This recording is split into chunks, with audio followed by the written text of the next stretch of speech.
श्री सच्चिदानंद सद्गुरु साईनाथ महाराज की जय। बाबा की कृपा से हम सब मिलकर आज श्री साईं ज्ञानेश्वरी दास गुरु महाराज के मराठी काव्य पर आधारित ग्रंथ का पारायण शुरू करने जा रहे हैं। हम बाबा के चरणों में समर्पण करते हुए अरदास करते हैं, हे श्री साईं, मैं आपसे कृतार्थ होना चाहता हूँ। आप पूर्ण हैं, मैं अपूर्ण। आप अपनी पावन धारा से मेरी कमियों को पखारें एवं मेरी रिक्तता को अपनी कृपा वृष्टि से पूर्ण करें। मैं ग्रंथबद्ध होकर अपने को आपके श्री चरणों में समर्पित करता हूँ। ये ग्रंथ जो आपकी ही रचना है, इसका पारायण शुभ आरंभ करता हूँ। जैसा कि हिंदू संस्कृति में रिवाज है कि सबसे पहले कोई भी शुभ कार्य करने से पहले सबसे पहले हम गणेश जी की वंदना करते हैं और उसके बाद माँ सरस्वती की और अपने गुरु की। आइए हम श्री गणेश जी की वंदना करते हुए गणेश जी को आह्वान करते हैं और कहते हैं, ओ गणपति, आप समस्त गणों के प्रथम ईश हैं। आपको सभी प्रथम देव कहते हैं, श्री गणेश कहते हैं। सभी शास्त्रों में सर्वप्रथम आपको याद करते हैं, आपकी वंदना करते हैं। आप भगवान शिव के दिव्य ललाट पर चंद्रमा की तरह विराजमान एवं सुशोभित हैं। आप मंगलकारी हैं। मैं सर्वप्रथम आपकी वंदना करता हूँ। आइए अब माँ सरस्वती की वंदना करते हुए कहते हैं, ओ माँ शारदे, आप वाणी और स्वर की देवी हैं। आप शब्दों की सृष्टि करती हैं।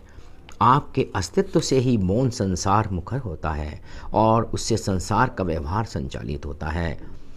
आप मेरे मानस में शब्दों का संचार करें ताकि ये मैं पारायण कर सकूं, भक्तिपूर्ण पारायण कर सकूं। मैं आपके चरण कमलों की वंदना करता हूं। आइए उसके बाद में अपने गुरु के चरणों में हम प्रणाम करते हुए कहते हैं, ये साईनाथ, आप इस जगत के सूत्रधार हैं। आप संपूर्ण जगत में सर्वव्याप्त हैं। आप समस्त शास्त्रों के विचार हैं। आप सभी ग्रंथों में ज्ञान के रूप में विराजमान हैं।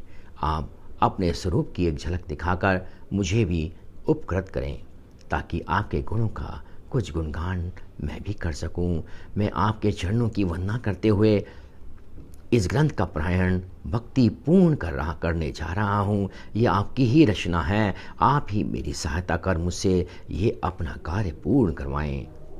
हे साईनाथ, आप नीलकंठ के समान हैं और इस कार्य के अंतराल में कहीं भी समस्याओं का हलाहल अवरोध बनकर सामने आए तो आप नीलकंठ के रूप में उस हलाहल का स्वयं उपशमन करें ताकि आपका कार्य निर्विघ्न पूर्ण हो सके। बोलिए श्री सच्चिदानंद सद्गुरु साईनाथ महाराज की जय। आज हम 15वां पारायण करेंगे, दासगणु महाराज का जीवन परिचय। एक ऐसा संत कवि जिसने साईं की महिमा और उनके ज्ञान को शब्दाक्षरों में ढाला और जिसने साईं की स्तुति एवं कीर्ति के गीत गाए, वह और कोई नहीं गणपतराव दत्तात्रेय सहस्रबुद्धे हैं, जिन्हें हम दासगणु महाराज के नाम से जानते हैं। दासगणु महाराज का जन्म 6 जनवरी 1868 को महाराष्ट्र राज्य के अहमदनगर जिले के अकोलनेर गांव में एक ब्राह्मण परिवार में हुआ। दासगणु के परदादा का नाम अप्पाजी नारायण सहस्रबुद्धे था। अप्पाजी के 5 पुत्र थे, जिसमें एकनाथ सहस्रबुद्धे दासगणु के दादाजी थे। एकनाथ के 4 पुत्रों में सबसे बड़े दत्तात्रेय थे, जो दासगणु के पिताजी थे। दासगणु के जन्म के बाद उनका नामकरण संस्करण किया गया और उनका नाम नारायण रखा गया। उनके दादाजी एकनाथ ने जब उन्हें गोद में उठाया तो उन्होंने बच्चे का बड़ा गोल पेट और लंबे कान देखकर कहा, इसका नाम गणपति अधिक उपयुक्त रहेगा। दादाजी का सुझाव सभी को पसंद आया और सभी ने उनके गणपति नाम को स्वीकार कर लिया। गणपति ने 9 वर्ष की उम्र में पढ़ाई शुरू की। उसी समय उनका उपनयन संस्कार किया गया। 14 वर्ष की उम्र में अंग्रेजी माध्यम से 4थी कक्षा पूरी करने के बाद उन्होंने पढ़ाई छोड़ दी। 23वें वर्ष में उनकी शादी हुई। शादी के कुछ ही समय के बाद उनके ऊपर किसी वस्तु को चुराने का झूठा आरोप लगा, जिसके कारण उनकी चाची ने उन्हें बुरा भला कहा और उन्हें घर से निकाल दिया। गृह त्याग के बाद उनकी मुलाकात मिस्टर कैनेडी से हुई, जो पुलिस सुपरिटेंडेंट थे। उन्होंने उन्हें 9 रुपया प्रति माह पर हवलदार के पद पर नियुक्त किया। नाना साहेब चांदोरकर उस समय डिप्टी कलेक्टर थे। वे जब शिरडी गए तो सहयोगी सेवक के रूप में गणपत राव को भी अपने साथ ले गए। यह लगभग 1890 ईस्वी की बात है। गणपत राव को शिरडी जाने का सहज ही शुभ सुयोग मिला, परंतु वे मन में यह इच्छा लेकर नहीं गए थे कि उन्हें एक सिद्ध पुरुष के दर्शनों का पूरा लाभ उठाना है। दासगढ़ु अपने पद की प्रोन्नति की तीव्र महत्वाकांक्षा मन में सजोए हुए थे। वे उच्च पद पाकर दुनिया को अपना रुतबा दिखाना चाहते थे। साथ ही वे एक सच्चे ईमानदार और नैतिक व्यक्ति थे। इस कारण भी उनकी तरक्की हो पाना कठिन कार्य था। गणपत राव में एक विशेष कला थी। वे गांव की भजन मंडली में एक महत्वपूर्ण सदस्य थे और कई वर्षों से नाट्य कला की प्रभावपूर्ण प्रस्तुति देते चले आ रहे थे। वे नाटकों में कामोत्तेजक महिला का किरदार निभाते थे। अपने नाट्य कौशल को लोगों को दिखाने में उन्हें अपार खुशी मिलती। साथ ही वे अपने आप पर गर्व भी महसूस करते।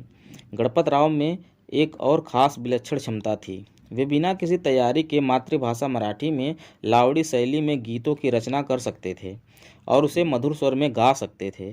काव्य कला और गीत कला की यही नैसर्गिक प्रतिभा उनके लिए वरदान सिद्ध हुई। श्री साईं अंतर्यामी थे। उन्हें गणपत राव की प्रकृति और अभिलाषा का ज्ञान था। शिरडी पहुंचकर चांदोरकर के साथ गणपत राव ने भी बाबा के दर्शन किए।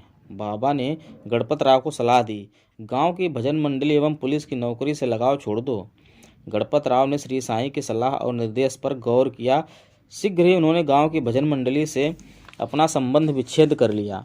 पुलिस की नौकरी, उच्च पद पाना और जनता को अपना रुतबा दिखाना, इसका व्यामोह वे नहीं त्याग सके और एक अंगारा ज्वाला बनने के लिए उनके मन में निरंतर सुलगता रहा।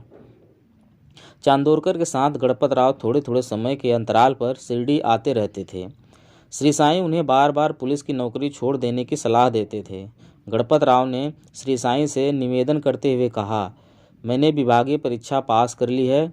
मैं 1 वर्ष तक सब इंस्पेक्टर के पद पर कार्य करूंगा। इसके बाद नौकरी छोड़ दूंगा। श्री साईनाथ महाराज ने उसे समझाया कि पुलिस विभाग का पद तुम्हारे लिए हितकारी नहीं है। बाबा ने आगाह करते हुए गणपत राव को पुनः कहा, तुम्हें सब इंस्पेक्टर का पद न मिले, मैं ध्यान रखूंगा कि तुम्हें वह पद न मिले। गणपत राव को तीर्थ स्थलों पर घूमने का काफ़ी शौक था। कई बार वे अपने उच्च अधिकारियों से अनुमति लिए बगैर अपने कार्य क्षेत्र की सीमा से बाहर चले जाते और तीर्थों का भ्रमण कर अपना शौक पूरा करते। एक बार गणपत राव निजाम क्षेत्र का तीर्थाटन कर लौट रहे थे। उनके साथ कुछ साथी कांस्टेबल भी थे जो उनसे ईर्ष्या करते थे। उन्होंने गणपत राव को सबक सिखाने की चाल चली। उन्होंने पुलिस विभाग में गुप्त रूप से उनके खिलाफ इस शिकायत की सूचना भिजवा दी कि गणपत राव बिना विभागीय आदेश के विभागीय सीमा से बाहर जाते हैं और इस समय भी वे विभागीय सीमा से बाहर निजाम क्षेत्र में हैं। अतः लापरवाही और अनुशासनहीनता का दोषी मानते हुए उन पर आवश्यक कार्यवाही की जानी चाहिए और उन्हें बर्खास्त किया जाना चाहिए। गणपत राव को इस बात की भनक लगी। उस समय वे गोदावरी नदी के समीप थे। उन पर रचे गए षड्यंत्र की तलवार उनके ऊपर लटक रही थी। उन्हें विश्वास हो गया था कि इस बार मैं अपनी लापरवाही के शिकंजे में फंस जाऊंगा और मुझे नौकरी से निकाल दिया जाएगा। तत्क्षण ही उन्होंने गोदावरी का पवित्र जल हाथ में लेकर श्री साईं को याद किया और प्रतिज्ञा की, बाबा इस बार कृपा करके मुझे बचा लें, मैं पुलिस की नौकरी छोड़ दूंगा। श्री साईं ने गणपत राव की पुकार सुनी और अनोखी लीला रची। उसी समय गांव का एक मुंसिफ उनके पास आया और उसने बताया कि इस समय यहाँ से कुछ ही दूर पर कुछ डाकू बैठे हुए हैं और वे चोरी का सामान का बंटवारा कर रहे हैं। तत्काल प्रयास करने पर डाकुओं को गिरफ्तार किया जा सकता है। गणपत राव तुरंत उस ओर गए और उन्होंने डाकू को गिरफ्तार कर सारा माल अपने कब्जे में कर लिया। इसके बाद वे अपनी विभागीय सीमा में लौटे और पुलिस स्टेशन पहुंचे। पुलिस स्टेशन पहुंचते ही पुलिस के बड़े अफसरों ने उन्हें पूछा, तुम बिना अनुमति के विभागीय सीमा से बाहर क्यों गए? गणपत राव ने उत्तर दिया, मेरे पास अनुमति लेने का समय नहीं था। अगर मैं अनुमति लेने में कुछ क्षण भी देर लगा देता तो डाकू हाथ से निकल जाते और चोरी का धन भी बरामद न होता। बाबा की इस लीला ने गणपत राव की नौकरी बचाई और उनकी अनुशासनहीनता प्रवृत्ति पर भी पर्दा डाल दिया। गणपत राव के लिए यह एक पूर्व संकेत भी था कि आगे उसे क्या करना है और उसके लिए अब वे अपने आप को तैयार कर लें। इस घटना के बाद गणपत राव को गोदावरी के पवित्र जल की कसम निभानी थी, परंतु डाकुओं को पकड़ने के कारण उन्हें अपनी पदोन्नति का सूर्य उगता दिखाई देने लगा। तीव्र महत्वाकांक्षा ने एक बार फिर उन्हें सतपथ पर अग्रसर होने से विमुख कर दिया। कुछ समय के बाद गणपत राव घोड़े पर सवार होकर शिरडी की सीमा पार कर रहे थे। इस बार उन्होंने श्री साईं से मिले बिना ही आगे बढ़ने का विचार बना लिया। वे शिरडी पार करने ही वाले थे कि उनकी मुलाकात सड़क किनारे खड़े श्री साईं से हुई। गणपत राव घोड़े से उतरे और श्री साईं को प्रणाम किया। श्री साईं ने पूछा, वह कौन था जिसने हाथ में गोदावरी का जल लेकर कसम खाई थी? गणपत राव शर्मिंदा हुए, परंतु उन्होंने श्री साईं से कहा, पदोन्नति होते ही मैं नौकरी छोड़ दूंगा बाबा। श्री साईं ने गणपत राव को आगाह किया, जब तक तुम्हें कांटा नहीं चुभेगा तब तक तुम मेरी बात नहीं मानोगे। बाबा के इतना कहने पर भी गणपत राव ने बाबा के संकेत को गंभीरता से नहीं लिया। कुछ समय के बाद पुलिस विभाग ने गणपत राव को कुख्यात डाकू खाना भील को पकड़ने की जिम्मेदारी सौंपी। गांव वाले तो क्या, पुलिस विभाग वाले भी खाना भील के नाम से थर-थर कांपते थे। गणपत राव को 3 कांस्टेबल दिए गए। वे कई दिनों तक उसका सुराग ढूंढते रहे। अचानक उन्हें विश्वस्त सूत्रों से यह जानकारी मिली कि खाना भील कुछ ही देर में लोनीवर्णी गांव की तरफ जाने वाला है। गणपत राव अपने 3 कांस्टेबल लेकर उस ओर चले गए। डाकू के साथ उनकी मुठभेड़ हुई। डाकू ने 3 कांस्टेबल को बंदूक का निशाना बना मौत के घाट उतार दिया। डाकू गणपत राव को जिंदा नहीं छोड़ता, परंतु गणपत राव ने रामदासी का वेश धारण कर लिया। डाकू से सामना होने पर उन्होंने अपने को रामदासी बताकर अपनी जान बचाई। गणपत राव कई दिनों तक उस क्षेत्र में रामदासी के रूप में घूमते रहे और बच्चों के द्वारा डाकू की गतिविधियों की जानकारी पुलिस को भेजते रहे। खाना भील को पता चला कि रामदासी पुलिस विभाग को मेरी गतिविधियों की गुप्त जानकारी भेजता है और मुझे गिरफ्तार करवाने के लिए प्रयत्नशील है। एक दिन खाना भील ने रामदासी को देखा और देखते ही उसे दबोच लिया। वह बोला, बच्चू, तू मुझे पकड़ेगा, जाल बिछाकर मुझे गिरफ्तार करवाएगा। आज तू मेरे ही जाल में फंस गया है। मैं तुझे जिंदा नहीं छोड़ूंगा।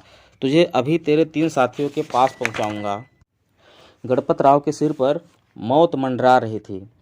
उसने श्री साईं को याद करते हुए कहा, बाबा, इस बार मुझे बचा लें, मैं पुलिस की नौकरी छोड़ दूंगा। यहाँ भी श्री साईं ने गणपत राव की रक्षा की। खाना भील का अचानक मन बदल गया। उसे गणपत राव पर दया आ गई। वह बोला, रामदासी, तुम्हें मैं एक मौका दे रहा हूँ और जिंदा छोड़ रहा हूँ। आगे तुमने मेरे मामले में कहीं भी टांग अड़ाई तो मैं तुम्हें जान से मार दूंगा। जान बच जाने और डाकू की गिरफ्त से छूट जाने के बाद भी गणपत राव ने प्रतिज्ञा पूरी नहीं की। पदोन्नति की अभिलाषा अभी भी दिल में हिचकोले मार रही थी। वे फिर से खाना भील के बारे में गुप्त सूचनाएं एकत्र करते रहे और पुलिस विभाग में मुखबिरी करते रहें। एक दिन उनकी गुप्त जानकारी के अनुसार पुलिस ने जाल बिछाकर खाना भील को एक पहाड़ी पर घेर लिया। काफ़ी देर तक मुठभेड़ हुई और खाना भील पुलिस को चकमा देकर भाग निकला। अब गणपत राव के सिर पर जान का खतरा पूरी तरह से मंडराने लगा। न जाने कब खाना भील उसे दबोच ले और उसकी जीवन लीला समाप्त कर दे। इस स्थिति में आने के बाद भी गणपत राव ने पुलिस की नौकरी नहीं छोड़ी। गणपत राव चांदोरकर से मिले। उनसे विचार विमर्श कर उन्होंने गुप्तचर के कार्य दायित्व से अपने को मुक्त कर लिया। डॉक्टरी प्रमाण पत्र प्रस्तुत कर लंबे समय तक की छुट्टी ले ली। बाबा की बार बार सलाह के बाद भी उन्होंने नौकरी नहीं छोड़ी। श्री साईं चाहते थे कि गणपत राव की आध्यात्मिक उन्नति हो, पद लोलुपता के कारण वह खतरे में न पड़े और उसे यंत्र बनाकर जन समाज में श्री साईं के प्रति भक्ति की लहर पैदा की जा सके। श्री साईं बार बार गणपत राव को संकट, खतरों एवं मृत्यु की छाया से बचाते रहे। संकट की भूमिका में श्री साईं का प्रत्यक्ष एहसास होने के बाद भी गणपत राव श्री साईं की अद्भुत शक्ति के सामने सर्वांग समर्पित न हो सके और बाबा के आदेश की अनुपालना करने से कन्नी काटते रहे। सर्वज्ञ श्री साईं को गणपत राव के चंचल मन का स्पष्ट ज्ञान था, परंतु श्री साईं ने भी यह ठान लिया था कि वे गणपत राव को हर मुसीबत से बचाएंगे, उसके प्राणों की रक्षा करेंगे एवं उसमें बदलाव लाकर उसे सतपथ पर लगाकर उसे ईश्वर का कार्य करवाएंगे। लंबी छुट्टी समाप्त होने के बाद पुलिस विभाग ने गणपत राव को पद का कार्यभार संभालने का निर्देश दिया। डाकू का डर, मौत का खतरा और पदोन्नति की अभिलाषा ने गणपत राव को एक नया रास्ता दिखाया। उन्होंने किसी दूसरे व्यक्ति को अपने कार्य की देखरेख करने के लिए रख दिया और खुद पुलिस स्टेशन जाने से बचते रहे। इसी बीच गाँव के किसी मुंसिफ ने किसी व्यक्ति पर किए गए जुर्माने के 32 रुपये पुलिस स्टेशन भिजवाए। गणपत राव का दायित्व निर्भर करने वाले व्यक्ति ने रसीद दिए बिना ही 32 रुपये अपने पास रख लिए और सरकारी अमानत का गबन कर दिया। उसने इन रुपयों के विषय में गणपत राव को भी कुछ नहीं बताया और स्वयं पैसे हजम कर गया। अधिकारियों ने पैसों की खोजबीन की और गणपत राव को सरकारी रकम के गबन का दोषी ठहराया। गणपत राव को इसकी जानकारी मिली। हवलदार से पदोन्नति कर सब इंस्पेक्टर बनने का सपना देखने वाले गणपत राव को अब जेल की काल कोठरी नजर आने लगी। तत्काल गणपत राव श्री साईं के पास आए और बोले, बाबा, मैं आपकी शरण में आ गया हूँ। अब तो शरणागत आए व्यक्ति को झूठे दोषारोपण से बचाइए। आज मैं जेल जाने की स्थिति में हूँ। इस घोर संकट में मेरी सहायता करें। श्री साईं ने फिर गणपत राव की सहायता की। उन्होंने पूछताछ करने वाले अधिकारी के पास जुर्माने के 32 रुपये राशि और गणपत राव का त्याग पत्र भिजवाया। इस प्रकार श्री साईं ने गणपत राव को पुलिस विभाग की नौकरी से मुक्त करवाया ताकि आगे चलकर वह आध्यात्मिक मार्ग पर प्रगति कर सकें। यह बात सन 1903 की है। गणपत राव ने दोष मुक्त एवं पद मुक्त होने के बाद श्री साईं ने कहा, बाबा, मैंने नौकरी छोड़ दी। मुझे और मेरी पत्नी को अब बेसहारा रहना पड़ेगा। मेरे पास न घर है न रहने का ठिकाना। मेरे पास तो जीवन निर्वाह के लिए भी पैसा नहीं है। श्री साईं बोले, गणु, तुम्हारे एवं तुम्हारे परिवार की रक्षा मैं स्वयं करूंगा। श्री साईं ने गणु को ग्रंथ एवं पुराणों का पठन पाठन एवं कीर्तन का कार्य सौंपा। गणु ने इस कार्य को सहर्ष स्वीकार किया।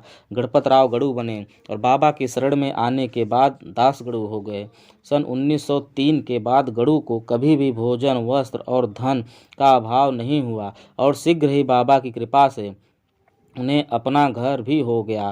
काव्य कला एवं गीति कला के साथ श्री साईं के आशीर्वाद ने दास गणु को एक ठोस धरातल पर खड़ा कर दिया। दास गणु अत्यंत कुशल कीर्तनकार थे। लोगों के अनुरोध पर वह जगह जगह कीर्तन करने जाते, किंतु पहले बाबा की आज्ञा व आशीर्वाद लेते। कीर्तन स्थल पर सर्वप्रथम बाबा का चित्र स्थापित करते। इसके बाद तुकाराम, नामदेव एवं ज्ञानदेव की कथाएं सुनाते। बीच बीच में वे श्री साईं की लीलाओं के उदाहरण देते।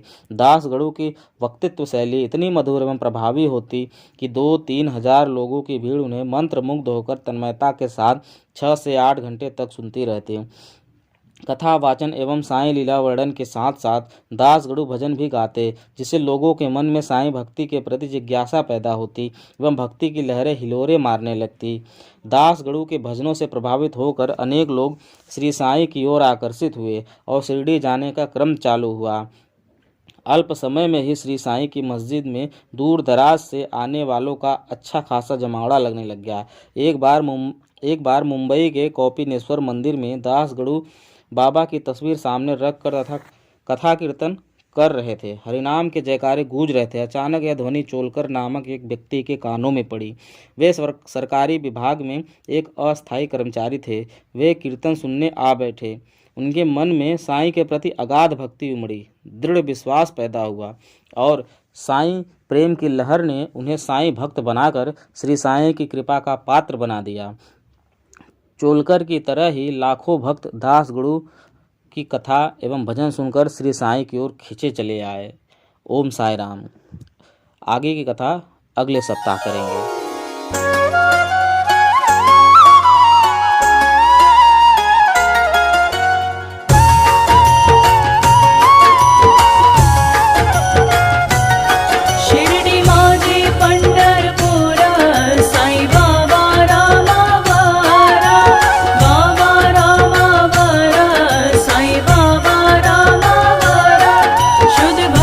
चंद्र भागा भव पुंडलिक जागा।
मन करना।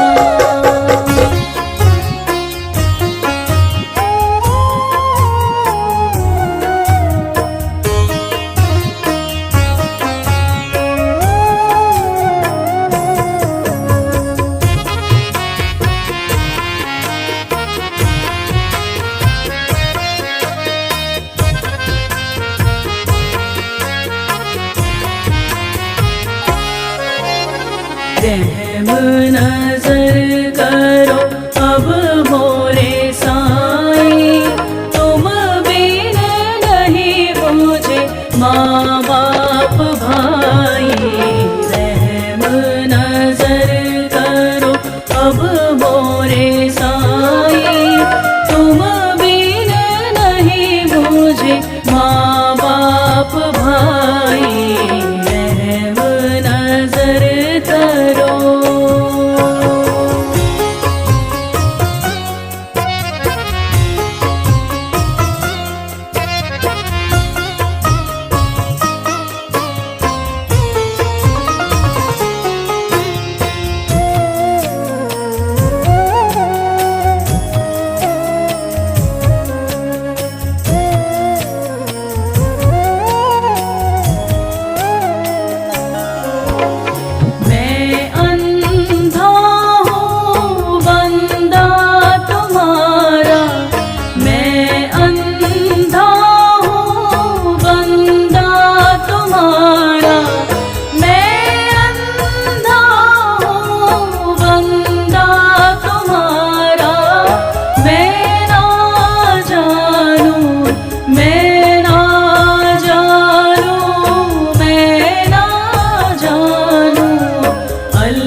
खाली ज़माना मैंने गवाया, खाली ज़माना मैंने गवाया, खाली ज़माना मैंने गवाया।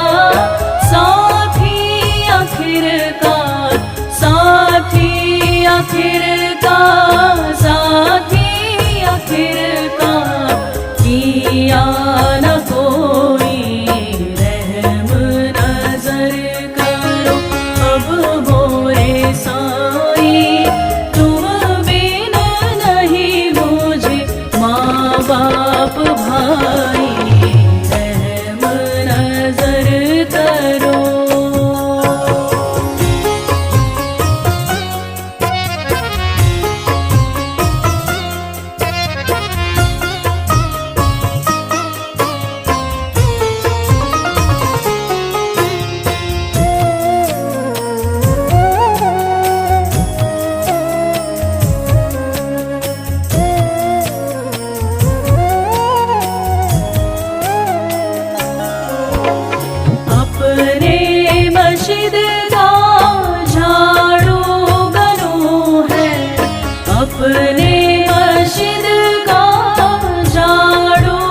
ठाव ध्यावा पाई साईनाथ गुरु माझे आई मंजिला ठाव ध्यावा पाई दत्तराज गुरु माझे आई मजला ठाव ध्यावा पाई दत्तराज गुरु माझे आई मंजिला ठाव ध्यावा पाई साईनाथ गुरु माझे आई मजला ठाव ध्यावा पाई साईनाथ गुरु माझे आई मंजिला ठाव ध्यावा पाई मजला ठाव ध्यावा पाई मजला ठाव ध्यावा पाई मंजिला ठाव ध्यावा पाई मंजिला ठाव ध्यावा पाई साईनाथ गुरु माझे आई मजला ठाव ध्यावा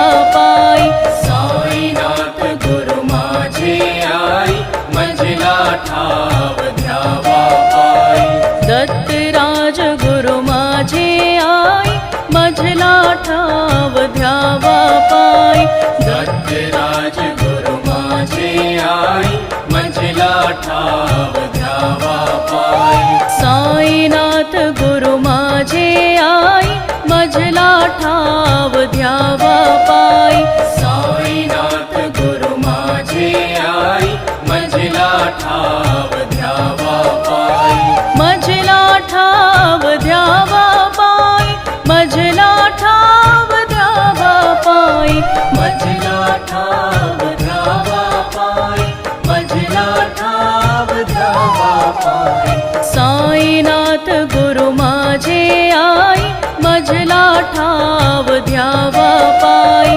साईनाथ गुरु माझे आई मंजिला ठाव ध्यावा पाई दत्तराज गुरु माझे आई मजला ठाव ध्यावा पाई दत्तराज गुरु माझे आई मंजिला ठाव ध्यावा पाई साईनाथ गुरु माझे आई मजला ठाव ध्यावा पाई साईनाथ गुरु माझे आई मंजिला ठाव ध्यावा पाई मजला ठाव ध्यावा पाई मजला ठाव ध्यावा पाई मंजिला ठाव ध्यावा पाई मंजिला ठाव ध्यावा पाई साईनाथ गुरु माझे आई मंजिला ठाव ध्यावा पाई